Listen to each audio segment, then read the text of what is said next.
Hey guys, so today I'm going to tell you the first steps before going to Japan and what you need to do to make sure you have a successful trip and that you don't run into any issues that you weren't prepared for. Which this video only regards to the United States, but if you do live in another country, this may loosely apply to you, but don't quote me on that. So what you'll need to do is make sure that you have your identification, your state identification ID, and then making sure you have your birth certificate, and as well as your social security card. You will need the originals. Now, I went through a few issues when I submitted my documents. I was born in 1997, and in America, specifically Arizona, I don't know if this applies to other states, there's a seal that they put on the birth certificates that they started a little after the year I was born. So my birth certificate didn't have that seal. So when I submitted it, they told me to go get another one, which was only $15 at the Vital Records office. But I wasn't expecting that, and my trip was coming very soon, so I had to hurry and resubmit it. But that's good. So that they told me that, instead of just denying me. So make sure that you guys, anybody who was born 1997 and before, and especially from Arizona or the West Coast, make sure, it probably won't have the seal on there, but just make sure. If it doesn't have the seal, then you will need to get a new birth certificate. So before you send your information for your passport, when you go to City Hall, you grab your packet, you fill out your packet. It wasn't that long as far as I remember. It wants to know like flight itinerary, make sure you have that, social security number, where you're going, this and that, and yeah, so it's really easy to get approved for a passport. I'm not entirely sure on criminal record limitations. I think felons aren't allowed to get a passport, or it depends on the charge, but don't quote me on that. So, when you get your passport, how to get your passport? So you get the packet from City Hall, and you fill it out, and then you get an envelope, like one of those big standard envelopes from the post office. You make sure you have like a Ziploc sheet protector over your social security card, your birth certificate, and your ID, and make sure you put that in there. And don't make it too hard for them to access it though, because then that's just going to cause problems. So make sure you have your packet, the portion that they want you to send, and your IDs, and it will tell you if they're. Now I have been there. I applied for mine in 2015, so things may have changed. So make sure that you read the packet thoroughly for any other things you need to send. So, how long does it take to get a passport? You can do standard. I can't remember if it's free because I paid for my expedited shipping for my passport, but the options that I saw was you can do 3 months. There was a couple options in between, or 3 weeks, 3 to 4 weeks. My trip was coming very fast. I didn't plan ahead of time. So luckily I got mine within 3 to 4 weeks, literally right before my trip, like almost days before my trip. But yes, and this was during November when it's busy, which I'll touch on another point with that. So the downside of having to not pay is that it will take 3 months, and I don't think many people would want to do that. Now, if you have your trip planned out way in advance, like 5-6 months, by all means. But I paid $100 for 3 to 4 weeks, and it was worth every penny. So if you guys want to do that, feel free. So we're moving on to the second topic, which is preparing for your flight. It's an 11-hour flight.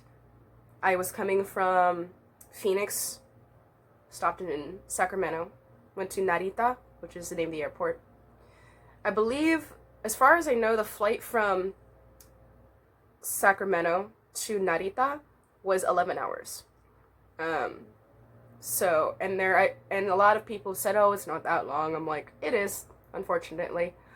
And then say 13 hours if you want to include layover and stopping in Sacramento, flying from Phoenix to Sacramento, and waiting, but about 11 hours. So you will need at least 4 or 5 different things to keep you busy. And even then, I was still kind of bored. So it's more of just to help curve the boredom. For example, I had my drawing, my computer, I didn't have a personal console, like a portable one, like a Switch, but I put that on the list, so I recommend that. Some kind of electronic with something fun to do, games. Yes, drawing, computer. I have a mini laptop. Drawing, computer, mini console, a book to read, and some other hobbies. Also, you can subscribe to internet on the flight, depending on who you have. And they usually have it for like $5 to $10, which isn't bad. And you get to have internet for most of the flight. So I'm not sure like how guaranteed that is, since it goes in and out of like satellite waves in the sky. And that's what our internet relies on, a lot of it these days. So, but you should be fine now that we moved to 5G towers in most of the United States. But when you start going off into the Pacific Ocean, that may differ. But make sure you have stuff to do. And please bring a headrest, blanket, pillow. You don't know how hot or cold it's going to be. So it's better to be safe than sorry than freezing your butt off for 11 hours. That would suck. Bring some kind of non-strong, not too potent perfume or something, just in case you get somebody who's a little smelly. Because I had somebody like that, unfortunately. I think on the way back. No, this was actually when I was on the bus. But I've heard people complain about that. But if you want, bring some body spray, whatever. Something not too crazy, just in case somebody decides to pass gas. Or you do, or if somebody just smells and you don't want to deal with it. They will be passing out a card. I don't remember the name of the card, but it's about this big. And it's going to pretty much ask you and concerns regarding what you're importing with you, how many goods you have, what's your... I believe it asks what your purpose is, but the main 2 things are convictions and items. So I'm going to talk more about convictions.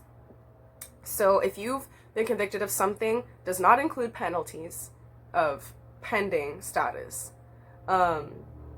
If you were served a penalty of a year or more in jail, that's what they really care about. If you didn't have to really do much, then you can put no. So this really applies to sorting out terrorists, all different kinds of things, sex trafficking, all those different things that YouTube, oh my gosh, Japan is looking for. So you'll be fine. Just if you were convicted and were in jail, you do need to put that down. So we're going to talk about the third and last thing, which is your instant debit card. So once you arrive, you'll be arriving in Narita, and this is a little bit further out from Tokyo. As far as I know, Tokyo does not actually have a airport. People take the Sky Line, which is the line that is taken from Narita to go to the heart of Tokyo. And so when you arrive, there will be these machines that say Pasmo or Suica, and you take, depending on what country you're from, it should take all cards, but you put in your card, you load up how much you want. I would recommend, now $100 is $100 is $1 is 100 in yen. And how I keep track of that is, like, you know how there's a decimal between the 1, 0, 0? Take the decimal away, and that's a really great way to, like, do a quick conversion of roughly about how Japanese yen converts to American. This isn't, I can't say this works for other country, but for America, that's what I do if I forget what a 10,000 yen means or something, which is $100, you know? So I would put, for every day, it's, if you use the to and from, depending on where you go, I use the train system all the time. So I would probably load it up with like $100, and that probably would last you like maybe like 3 or 4 days if you used it lightly. It charges you anywhere from $2 to $3 through the toll, because there's a toll you have to go through to get into the bus. So it's pretty much almost like paying, I guess I can't really compare it else but a toll, yes, but for walking into every time you go, it's always a toll, like $2 to $3. So that's pretty much the equivalent of like paying gas in America, but like it's separated. So at the end of the day, it kind of equals it. And it's just, yeah, it's the same as like bus fare, but it's so fast and efficient. So like, it's not really, you know, and I'm sure they have day passes, but I didn't research, so I wasn't aware of it. I just got my card, scanned it on this thing. You're gonna have these little rows. You scan it, it opens for you, you go. So make sure you have money on your cards, otherwise it could be kind of annoying. But they do have Suica card stations everywhere, so, and Passmo. So a great thing about these cards too is that not just for tolls, but they're accepted everywhere. So you never have to worry about Visa, Master, whatever. You have their card, Universal, that is accepted at 7-Eleven, shopping stores. Everywhere I went, I saw Suica Passimo. But I would get both. But if you want to get the one that everyone has, get Passmo.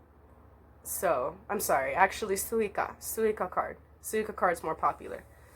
Yeah. Another reason why you should get the Passmo Suica card is because if you have your regular debit card and you go somewhere, you're going to have your transfer fee.